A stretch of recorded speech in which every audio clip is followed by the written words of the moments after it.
Roha railway स्थानकावर रविवार दिनांक 6 ऑक्टोबर रोजी अंगावर अक्षरशः काटा आणणारा अपघात घडलाय।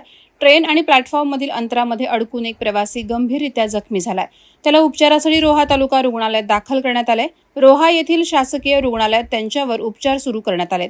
प्रेम प्रदीप कांबळे वय 25 राहणार म्हसळा असं जखमी झालेल्या तरुणाचं नाव आहे। याबाबत मिळालेल्या प्राथमिक माहितीनुसार रोहा रेल्वे स्थानकात दिवा सावंतवाडी पॅसेंजर मधून पडून एक तरुण थेट ट्रेन आणि फलाटमध्ये अडकला आणि गंभीर जखमी झाल्याची घटना घडली।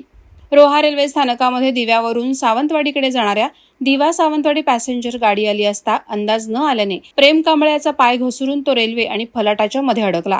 या घटनेची माहिती मिळताच SVRSS टीम आणि धाटाव अग्निशमन दल घटनास्थळी पोहोचले। त्यांनी अडकलेल्या तरुणाला अथक प्रयत्नांनी बाहेर काढलं, त्यामुळे त्याचा जीव बचावला। दरम्यान प्लॅटफॉर्म आणि रेल्वे स्थानकामधील अंतराकडे लक्ष ठेवा अशा सूचना सातत्याने रेल्वे स्थानकावर देण्यात येत असतात। त्यावर लोकांनी लक्ष देणं महत्त्वाचं बनलंय। यापूर्वीही अनेकदा रेल्वे आणि प्लॅटफॉर्ममधील अंतराचा अंदाज न आल्यामुळे अनेक अपघात झाले आहेत। वादळवारा लाईव्हसाठी अक्षय जाधव, रोहा। नवी मुंबई व रायगड जिल्ह्यातील ताज्या बातम्या आणि घडामोडींसाठी सबस्क्राईब करा वादळवारा लाईव्ह चॅनल आणि दाबा बेल आयकॉन।